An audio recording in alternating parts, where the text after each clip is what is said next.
Good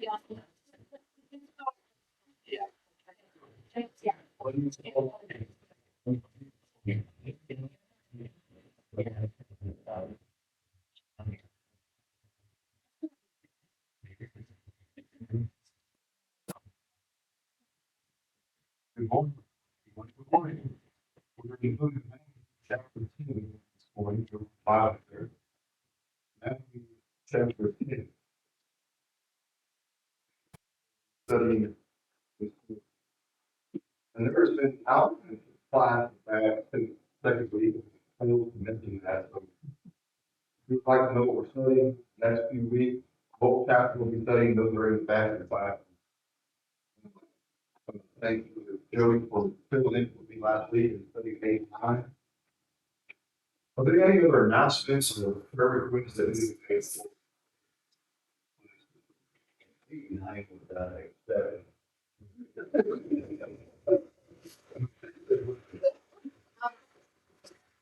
Everything down good.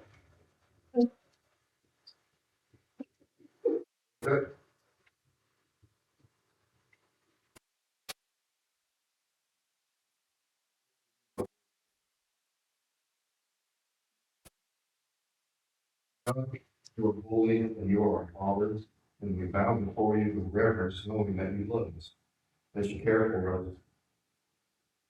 and that you just sustained us to the very end. This time, Father, in this period we have to study your word, we're thankful for that word that has been breathed out from you, that has been preserved and revealed to us by your Spirit on the hands of holy prophets and apostles, and lived by your Son who will be with us today as he gives instructions to the 12. We ask that you be with us and give us the strength and courage to be one with him, to have that radical change of thinking and life, the tenets that we've had to live the way and live following your instruction. Be with us here, Father, at Central. We're thankful to be part of the group here. We ask that you continue to be with us. We will be blessed. Most importantly, we're blessed because we have been lost by the blood of your Son.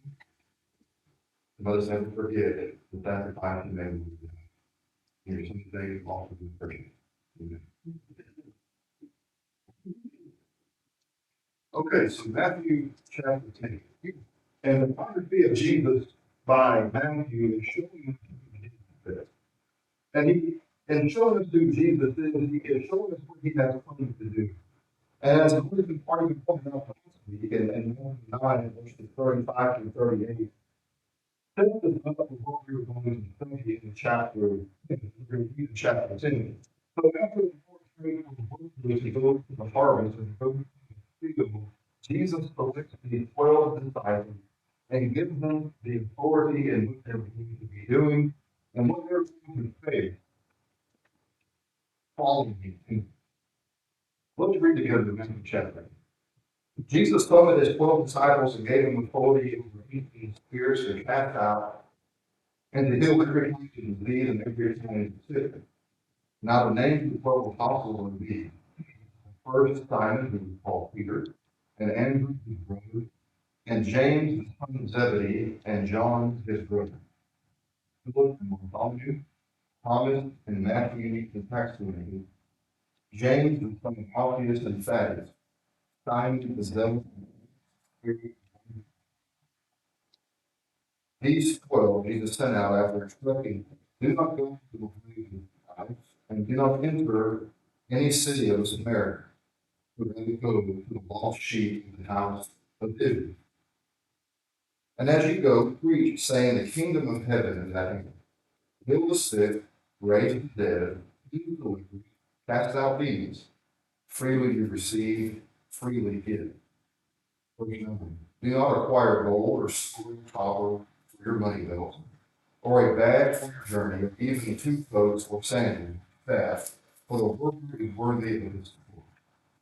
Whatever city or village you can require who is worthy in, and stay at his house until you leave that city. As you enter the house, give it your greeting.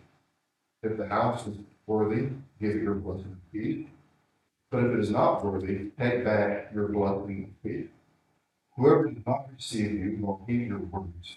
As you go out of that house or that city, shake the dust off your feet. Truly I say to you, it will be more tolerable for the land of Sodom and Gomorrah than the day of judgment than for that city. Verse 16.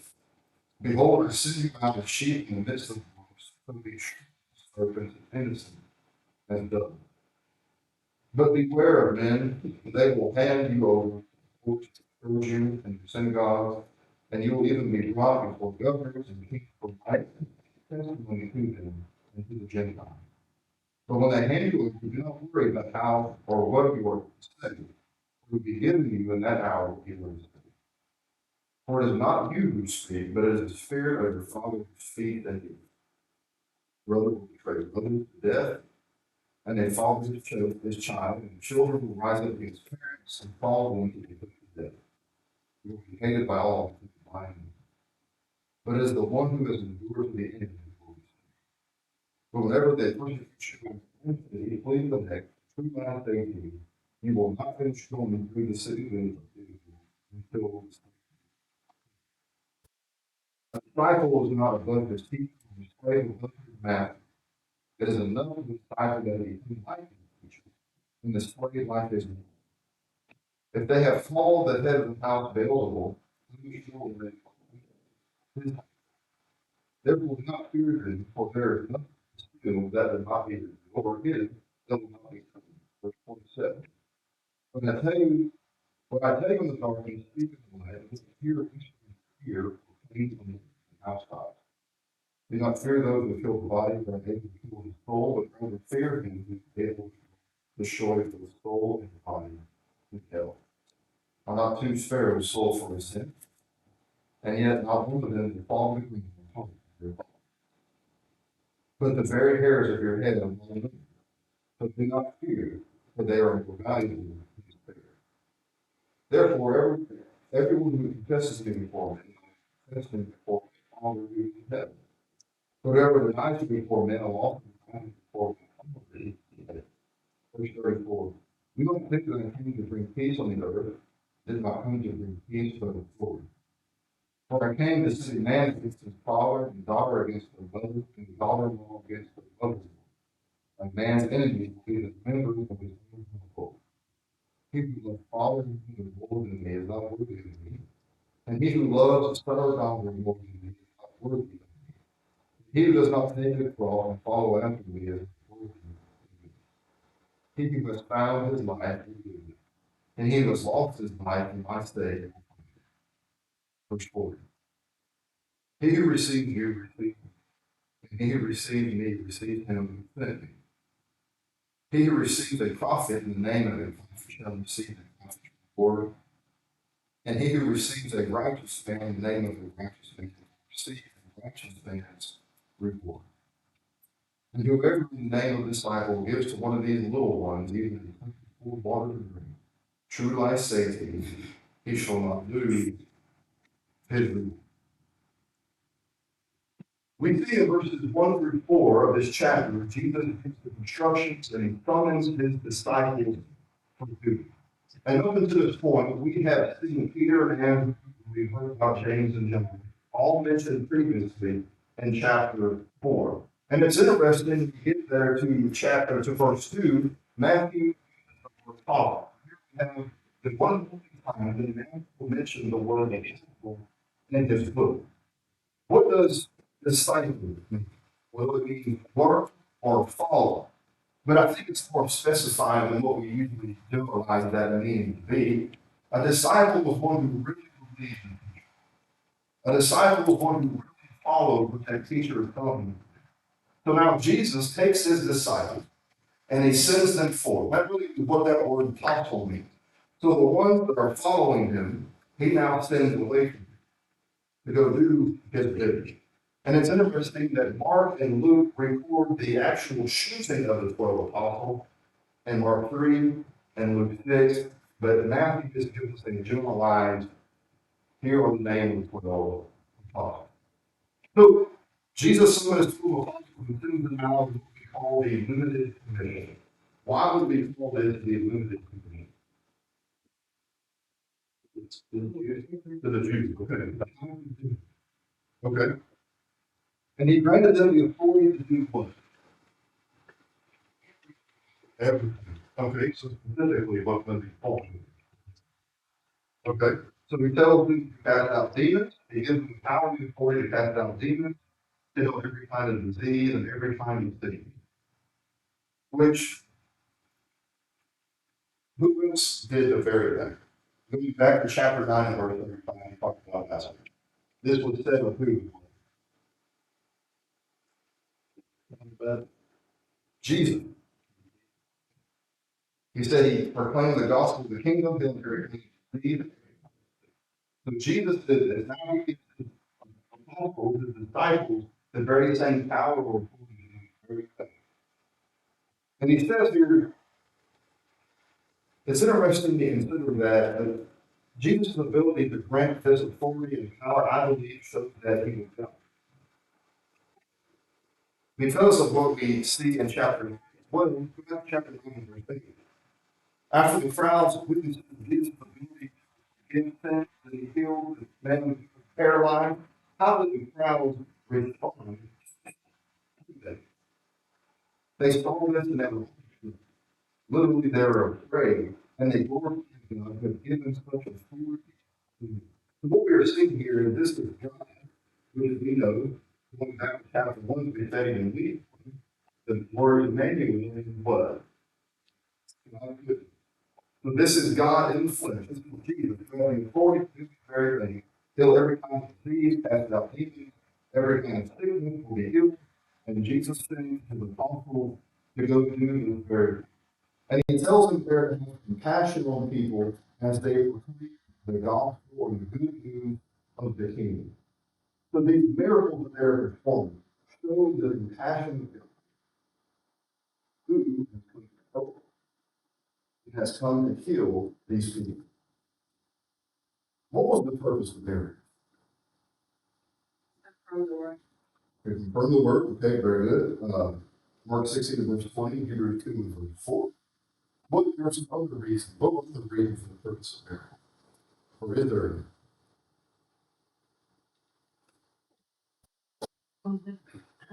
Jesus healed a lame man. He said he did it to prove that he had the power to forgive sin. Yes.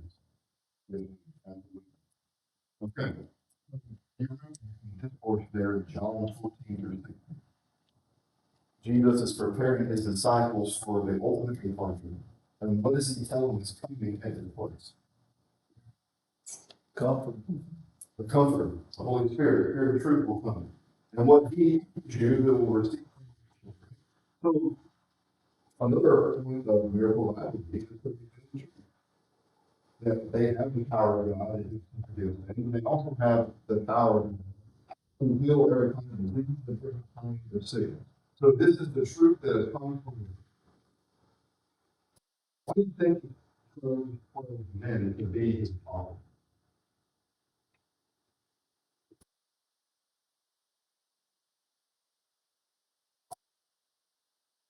About that, I don't know if he chose 12 men because the text doesn't tell us. But it's interesting that how many tribes of Israel were there? 12 tribes of Israel. And where are these 12 men supposed to go? To Israel. Maybe that's why. I'm not sure. But it's interesting that happened. But we also know there would eventually be 12 apostles because of what Matthew tells us. 12 at the very end of verse 4. Judas, and isn't that very high marks for Judas, does he? The one who was betrayed. If we go back over to Acts chapter 1, we see Matthias and eventually the apostle Paul. And this is also interesting. There is nothing great about these 12 men that Jesus. Most of them were fishermen, just common people. No specific credentials. From what we can understand about them, no academic training, no wealth, no social status, but simply men of character who had courage and convictions to do what Jesus was having them to do. And he says there in verse 5, do not go the way of the Gentiles, do not enter the city of Samaritans, go to the lost sheep of the house of Israel. The time has not come for the Gentiles. Why we talked about a moment ago, this is the limited commission. But it is interesting to think about it. Gentiles at this point have responded very positively to Jesus' message. When you go back to chapter 2 and chapter 8, they're responding to what Jesus is saying. And Jesus is supposed to be a light to both Gentiles and the Jews in Matthew 4, verse 15. But the Bible tells us that salvation comes from the Jews out to the world. And we see where Paul and Peter are there, that they go to the Gentiles first, that the word must be spoken to them. What are they to say to the lost house of Israel in verse 7?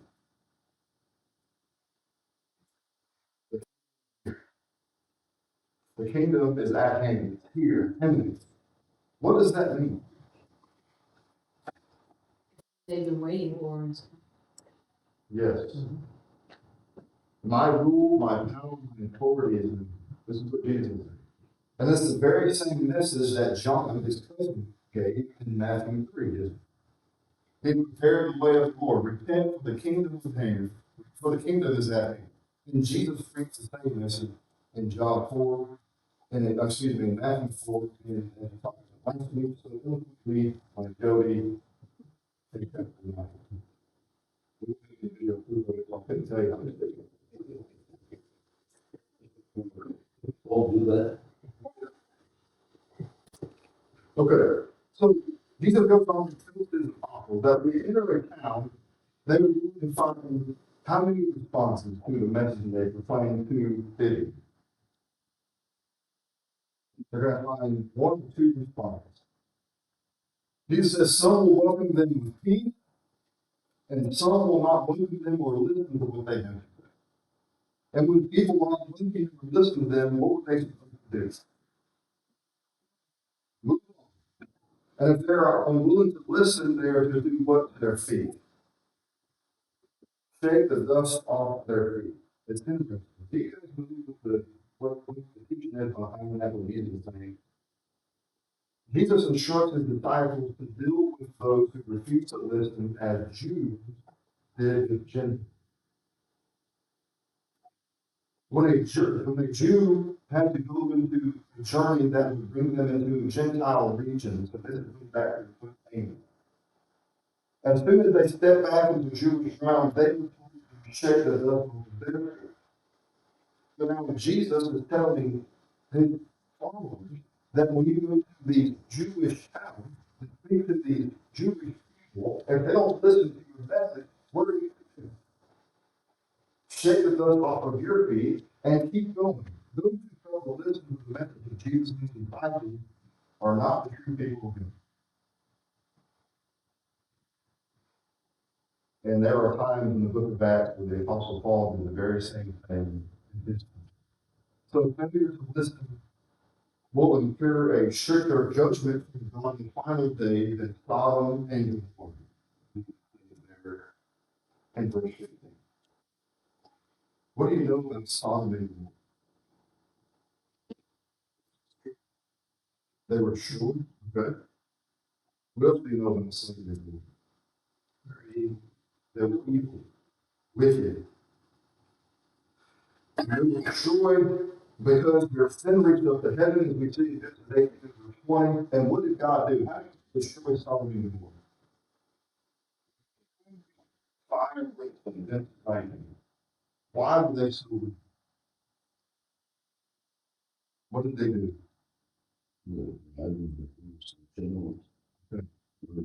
And Jesus built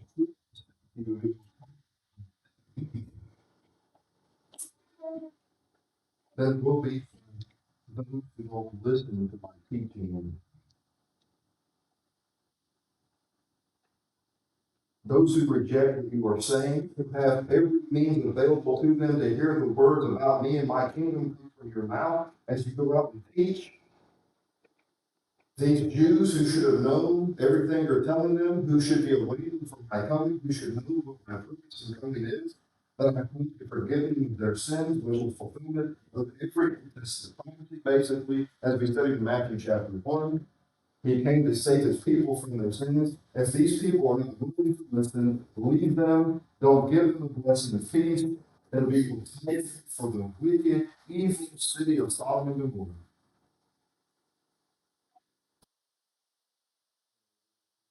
That my teaching, my offering, healing, and forgiveness of sin.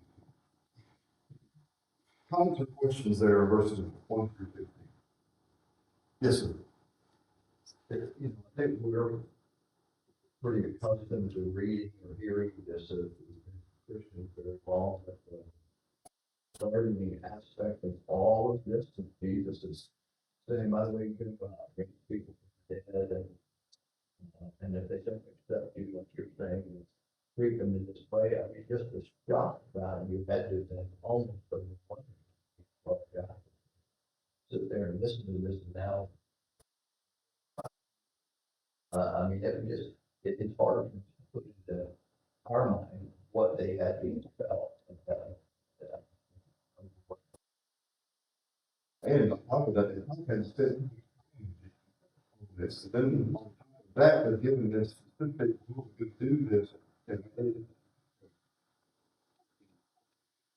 thank you. Anything else? Okay, look at verse 16. Behold, I send you out of sheep in the midst of the woods, you feed the servants and innocents and I don't oftentimes servants mistake negatively in the Bible, but what is Jesus telling his apostles that they should be doing? What is a good characteristic of a servant?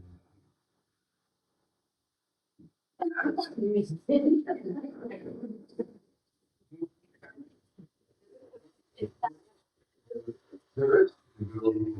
It seems like the snake always knows the right thing to do. Always knows the right time to attack and the right time to get away. This is what Jesus is telling you. You must be shrewd, you must be smart, you must be intelligent and smart, but at the same time, you have to be innocent and good. So add that on to what Julie has told us. You have to do all these different things. These things are going to happen to you, but you have to be smart with me. This is difficult stuff. But beware of me. Then will give you force and stir you in the assembly. You'll be governors, kings, for my name's sake. And this is for the purpose, he says in verse 18, to be a testimony to the Gentiles. But when the Hebrews don't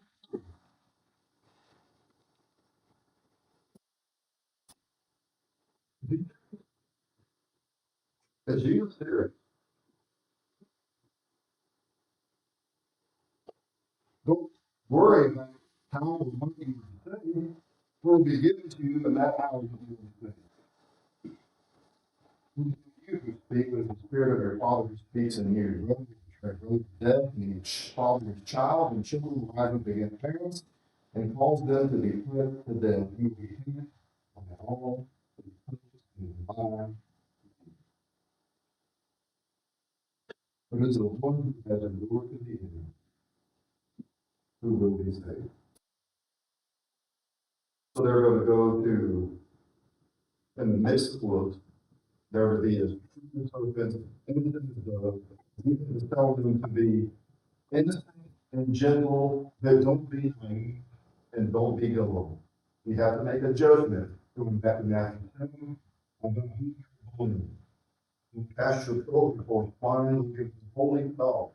This is what he is telling as it's awful to do. Now they're living that out. Understand that you're moving forward. You got to be careful with your word, you got to be careful with your action. And in verse 17, Jesus continues to explain why they need to be careful. You're going to be taught, you're going to be dragged before leaders, you're going to be put in trying, uncomfortable, and painful situations. But the reasons given in verse 18 is we do a testimony to the Gentiles. The reason why they are to do this for the sake of Jesus is to give opportunity for people to know who Jesus is. Bad things are going to happen. but you are proclaiming the gospel. You are proclaiming the message of salvation to these people. And that is verse 21. A brother to death. The father will have put his child to death. Children against their parents and put them to death. Brothers and sisters, Jesus' message is going to be called family betrayal. This is what Jesus is saying. It's going to be called strife. It's going to be called difficult. And the good news about Jesus, Paul tells people that they're in sin. And people are not going to respond well to that. But Jesus is the answer. Yes, you're in sin. Yes, you need rescue. But we have to provide that. And people are not going to be happy with that. But Jesus tells them his disciples and the others that's going to do that. In verse 22, that those who see difficulty will experience pain. One might lose their life. Then you come to verse 21. But hopefully, as we read in verse 28, their life will be restored. And later, Jesus will not save himself from the cross, as we see in Matthew 27, but he wishes to save us, as we see in Matthew 1 and 21. He can call his name Jesus, for he can save people from their sins. Now, and look at verse 24. Give me one second. Excuse me. What is being said there in verse 24? You will finish going to the city of Israel until the Son of Man. What is he talking about there in 23? They're given a lot of explanation, a lot of things, and on Matthew 10 verse 25. It says it could be talking about when Jesus, the day of Pentecost, talking about Jesus is raised, and this or what is he talking about in Matthew 10 verse 25? Could just be simply saying I'm already here. He could say that. But I'll give you my answer, it could be wrong. Don't chastise me too hard in the Greek. Just go do that to Joe again. I believe what Jesus is talking about here is what happened between 1866 and 1860. The reason why I say that is because his disciples were going to the walking of the house of Israel. They're going to Jerusalem. They're going to the Israelite cities and towns. And Jesus even said, you will not finish going through the towns or the cities of Israel until the Son of Man. And Jesus was represented by the Romans when they destroyed the city of Jerusalem in 70 AD. And that takes us to verse 24 and 25. The disciples not above his teacher, nor a slave above his master. It is not enough for the disciple to become like his teacher and the slave like his master. If they called you the head of the household, you will then bind the members of this household. What Jesus is saying here, if the teacher or master is able, it should be no surprise when the disciple or the follower or the slave experiences the very same thing that the teacher is experiencing. Unbelievers call Jesus Beelzebub, Beelzebub. And that was the term used as the ruler of the demons. But again, going back to chapter 9, verse 34, when the Pharisees were saying he cast out demons by the ruler of the demons. So the disciples should expect this. Again, this is Jesus emphasizing further, and I'm going to go through this very thing. It should be a no surprise or shock to you that he will go through the very same thing. Again, this look at verse 20. Therefore, do fear them. There are nothing concealed that will be revealed or hidden that will not be known. What I tell you in the darkness, speak in the light, and what you hear whispered in your ear, proclaim upon them. Again, it says in verse 20 again, do not fear those who kill the body or able to kill the soul, but rather fear him who is able to destroy the soul and body in heaven. In the midst of these happenings, Jesus said, "In verse 26, he says, Do not have fear. One, we said because it happened to Jesus, and again, make that point about the Bible not being a teacher, and the people called Jesus the devil, they were above that. They were going to be able to because of Jesus. They were above those very things. And Jesus didn't want his followers to be blindsided by this reality. Do not think he's going to heaven. And I know this it reminded me of what Paul told Timothy. And 2 Timothy chapter 3, verse 1. All who desire to live godly in Christ will be. It's not a matter of if, it's a matter of when. All who desire to live godly in Christ Jesus will be persecuted. But here's a comforting thing in Ephesians 7:20. God sees everything that is happening. God knows what you're going through. He's not sitting around your room. He sees what has happened. Do not be afraid of them, because there is nothing covered or hidden that will not be revealed.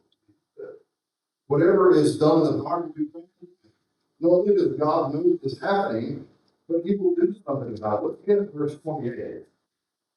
He says, do not be afraid of those who kill the body, but be afraid of God who lives in body and soul in hell. Jesus says that the worst they can do is kill. And I know to our Western ears, it's hard to listen. But it's Christians that really want to listen. All these people can do is take their body. But God is the one who deals with the soul. Do not fear these people, because the worst they can do, the only thing they can do is kill. We're going back to the very beginning of creation. God breathed into us a breath of life. We have a soul. We are an image bearer. And we're to fear God who can touch and has the power of his physical life. We can fear him. Ms. Gerald says to him, I'm thinking about the comfort of them being told when you are, pulled in, taken in and all this, that don't worry about what to say, because I'll give you the words to say. And he thinks, oh, wow. But then they didn't see that yet. I think it took a couple of times for that to happen. And it made me think about James 1, where he tells me, if I ask for wisdom, I'm going to get it, because he wants to give it to you if you're looking for it. And so when I'm talking to my husband who's not a believer, and I'm saying, I'm praying so much for wisdom, to say the right things, to not be going on from, Bible school, when I was 3 up to what I know now. It's hard sometimes. So, and sometimes he said to me, I know I'm going to probably read this, but give me the short version. I got a question. That kind of thing. And so then you immediately say, okay, I just want wisdom.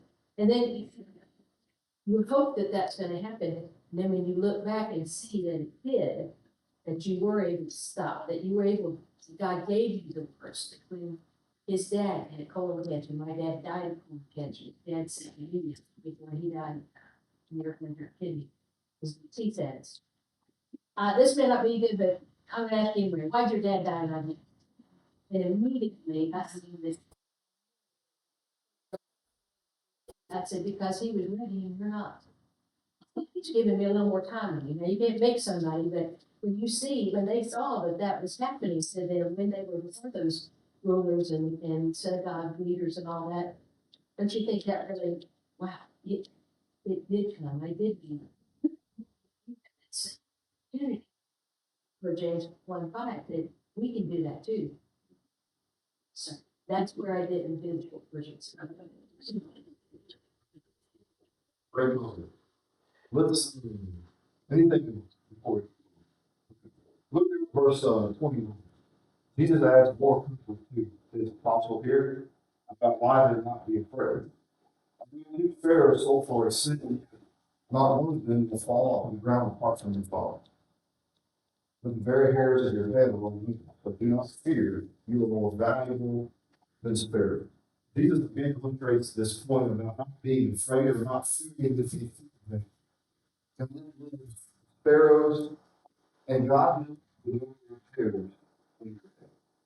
And it said here that 2 sparrows were sold for a penny, which he remembered going back over to the book of the Lord. That was the same amount that the widow gave out of everything she had and our 12. And it was considered a very insignificant amount. What's my point? These birds are of no great value. These birds are insignificant at face value, to human. 2 are sold for a cent, but yet they are valued by it. God cares when a little sparrow dies. How much more will he care for his people who are more valuable than sparrows, is what Jesus is saying. And it's interesting, you look at the here on the pin comment, where are people hairs of our head, and God knows me. I don't think this is just a statement that God knows a random fact about us that we don't know, but it tells us 2 things about it. The first thing here, the Old Testament phrase, not one hair of a head shall fall to the ground, is used to describe in the Old Testament as someone who is being rescued from impending judgment. You consider Jonathan in 1 Samuel 14, to the women of Tekoa, in 2 Samuel 14, all of them is forgiven. But this, in the same way, God rescues the perfect. The infection, verse 21, are statements about eternal life. God can send those bodies to hell, and when we stop to Jesus will determine our eternal destiny as we confess him before him or deny him before him. 32 and 30. So we must submit to God, and he is able to save us from the eternal death. And the second thing I believe Jesus is saying is it shows that God knows us on the infinite level. God is just not no random fact about it. He knows who we are and what we can be saying, sustain these difficult times. God knows we can have people endure during the difficult times that we face. I'll give you just a little bit of time before we go. Therefore, everyone who confesses me before men, I will also confess it before my Father. He said, who denies me before men, I will also deny him before my Father who is in heaven. This is more than merely claiming to believe in Jesus. It actually means showing that you believe in Jesus. Now, I believe sometimes this passage may be used as a commentary. You know, the preachers use this as an indication that we are to confess that Jesus is the Son of God. I don't think it has anything to do with that, all that. What Jesus is saying here, in the midst of all these things and undesirable circumstances, you were to show to others in your daily life that you really believe who Jesus is. To confess Christ in the way that Jesus talked about here, to be faithful in him, and to refuse the norms of faith even in the midst of persecution and pressure to deny him. Because Jesus said in verse 22, those who will be saved in verse 22. But look at some of the passages in context. Beware of men from you. You'll be hated by all because of my name. Verse 23. Do not fear those who can kill the body. Verse 28. All of men's enemies will be members of his household in verse 36. Carry my cross. Verse 38 and 30. So this is what Jesus is saying. In the face of the most difficult circumstances, we must be willing to confess our faith. We must be willing to suffer for the call of Christ. And we should not be. But ultimately, the times when we come to fail is that we live for Jesus before him. And this is what Jesus is saying. Whoever confesses me before men, and confesses me before my Father in heaven. If we decide not to, verse 33, whoever denies me before men, I will deny him before my Father who is in heaven. It was Jesus who talked about in Matthew 7 and 21. If everyone who says to me, Lord, Lord, will enter the kingdom of heaven. Who the will. This is what Jesus is saying. Comes a question. Yes. Is some things out there, the sparrows, that you very well be, Yes. you very well may be tortured before you die, you starved to death before you die, but that's okay. Because sparrows are dying, and the atmosphere, your hairs fall, I see them, I care, but that's not the main point. You know, that they do die. And don't lose your faith because you're being told or you realize all your friends are dying. Don't lose your faith if half of the church is starving to death and you know, don't think God's walking away. Absolutely. Thank you. Verse 34, we have 5 minutes left. This is even more shocking. See, the verse is more and more shocking. Do not think that I came to bring peace. Did not come to bring peace. Oh. And this is where he gets into discourse about a man against his father, and daughter against her mother, and daughter-in-law against her mother-in-law, a man is a member of his own household. And he even goes further, verse 37, if you love your father more than me, you're not worthy. And if you love son or daughter more than me, then you're not worthy of me. And this is what the message will bring division. His message will always bring peace. And I believe that word sword is a metaphor for conflict and suffering. And you go continue on there in verse 35 and 36, Jesus spoke from Micah chapter 7. And if you remember what happened in Micah 7, Judah is completely wiped out because they're completely weak. And there is none who you can trust. And the point is there in Micah 7, the people you found in trust, you can't trust your own family. Sin has resulted in basic family ties being severed, yet in the midst of this complete wickedness and betrayal, what does God do? God shows mercy on Judah and God forgives their sins in one of the chapters.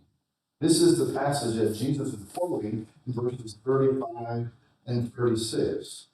In the same way, Jesus' ultimate goal was not to divide families, but his ultimate goal is to provide the forgiveness of our sins, which is only attainable through him.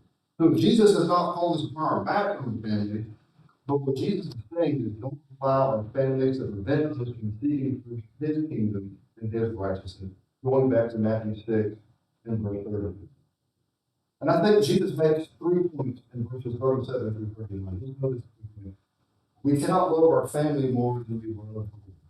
And I know this is a hard temptation because we know from the Bible that family is important. We are to love our family sacrificially. We carry on the role and responsibility to care for our family. But do not be tempted, Jesus says, about loyalty to family over loyalty to him. And the second thing you notice there in verses 37, 35 through 37 is that we cannot love ourselves more than we love them. Again, this is a powerful thinking that Jesus is bringing upon us. It is in the context of the mission to reach the lost that Jesus said there in verse 38 that we are not worthy to follow him if we don't take up his cross. Only those who fear God's power to destroy are saved, both soul and body, put their shoulder to the cross and follow Jesus. And he says, thirdly, we're to love Jesus more than we love our neighbor. That's really connected to the previous point. Living for this life means that you will lose the eternal life. Jesus says it. And living for eternal life means that you will lose this life. So we must decide which life matters. Do we want to what the world has to offer, or do we want what the life to come? And taking up your cross means to be ready to suffer for the good news. And it is a complete reversal and about faith of the world priorities and pursuits now, and to return to point of the good.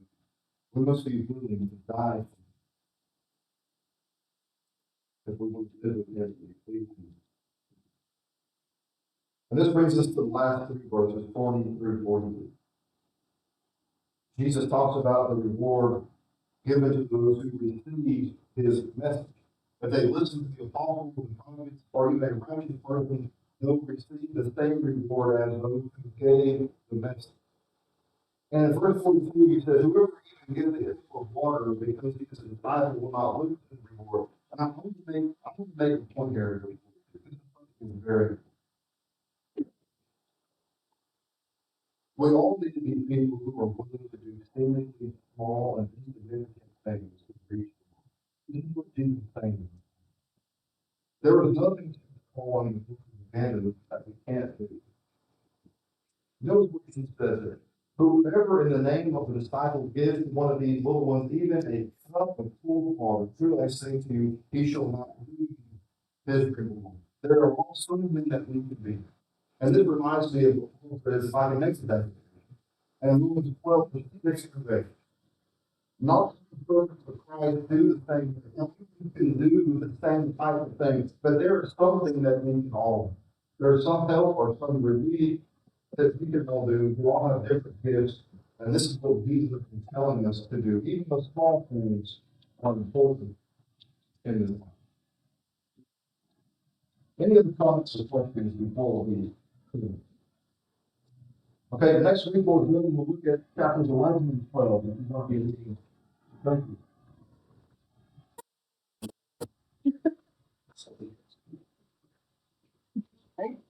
You made it.